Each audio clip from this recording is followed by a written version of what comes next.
Welcome back, and what a delight to have with us today Dr. Tracey Wilen, researcher and speaker on the impact of technology on society, work, and careers. I think we all know that we've been impacted by it, and a former visiting scholar at the Stanford University. She's authored over 12 books, and her newest one is entitled Digital Disruption: The Future of Work, Skills, Leadership, Education, and Careers in the Digital World. And Dr. Wilen, nice to have you. Good morning. Oh, good morning, and thanks for having me. You bet. Fascinating discussion. Anything to get us looking up these days, we're all looking down. Yeah. Well, why'd you take this on? What's your concern?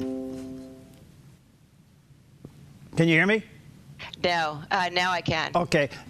Anyway, fascinating discussion. Why'd you take this on? What is your concern? You know, I do a lot of speaking and research on technology related to the workforce, to careers, to individuals, to organizations. And increasingly, I've been always asked about what does technology mean for me? What does it mean for my job? What does it mean for my future? And as a leader in an organization, how do I handle this when I have such a large workforce? And so what I did is just pull together a lot of information and research about how technology is really changing society, work, industry, education, and our own careers. You're calling it a disruption. In fact, you talk about 10 disruptive predictions for 2018. That's a new one. Share a few of those with us. Well, you know, I used to always just focus in on the job predictions, but it's so disrupted now, I'm talking in much broader terms. So, you know, if you think about it as a society, we are certainly disrupted. If you are sleeping with your phone and you have a number of apps on your smart device, if you are Ubering or ordering Amazon Prime every day, you have disrupted your life, and technology is helping you innovate, maybe create efficiencies. So society as a whole is disrupted, and we're going to push this expectation onto work, onto education, and into industry. So that's the first big disruption, is just we as a society are so dependent on technology. You go on to say that women are disruptive leaders. Wow. What do you mean by that?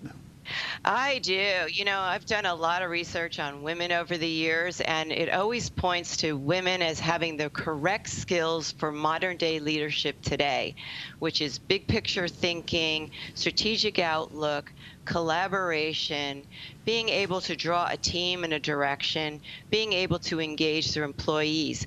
We need this kind of leadership even more today than in the past because of the disrupted world. I call it the VUCA world: volatile, uncertain, complex, and ambiguous. You need these unique kinds of leaders to lead it, and women are corporate America's and organizations' killer app. Wow. This, I think anybody will agree that this has really become a new form of addiction. We just can't seem to put this stuff down. We laugh about it, we joke about it.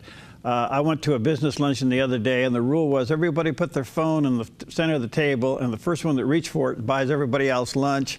I mean, we're doing everything we can to get detached from this, but we can't seem to do it. Where is it leading?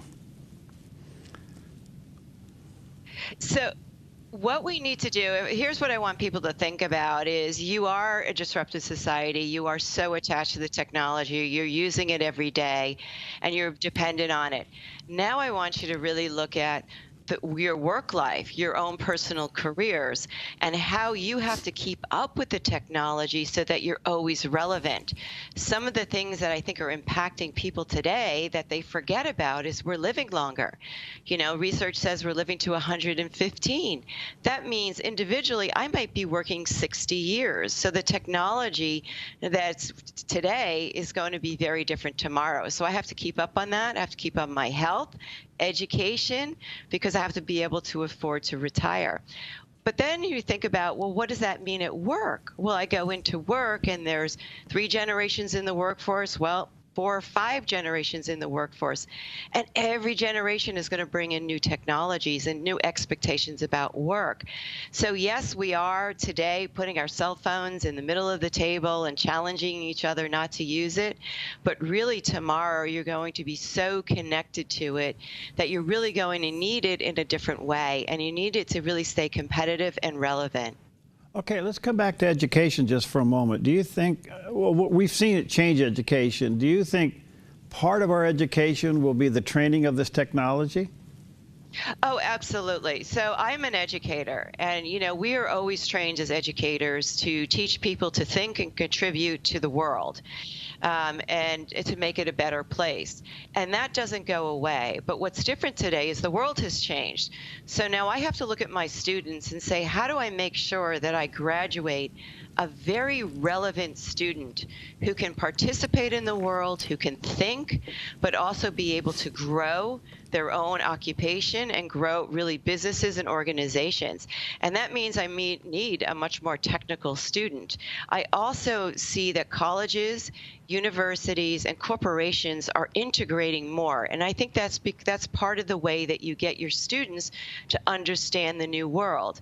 I mean, some people like Oracle have gone out and developed high schools on their campus, but I see a lot more partnering between education and companies. And I think that's really important. Internships, right? Shadowing people at work, learning about new industries, learning about new jobs, and understanding how technology is now really a part of our whole platform at work today. We had a story, I should say, on our news earlier this morning that even suggests middle-level management may be replaced with computers. Is that where we want technology to go? Well, if you think about it, anyone's job has a rote aspect to it. And if the rote aspect is what will be replaced, and that's what we're seeing today, either by software or hardware. You look at it, restaurants are replacing people in the back, right? Delivering more expeditiously and efficiently, right? More proportioned food. You see it as the bank teller, right? It was replaced by the ATM, but then the bank teller moves into different roles.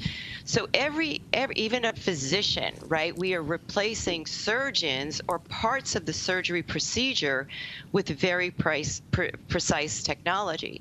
So you need to expect that they're going to have that in all of our jobs, which is why I suggest that people understand at least 2 technologies in your industry or in your functional area so that you understand how to really stay ahead of the game.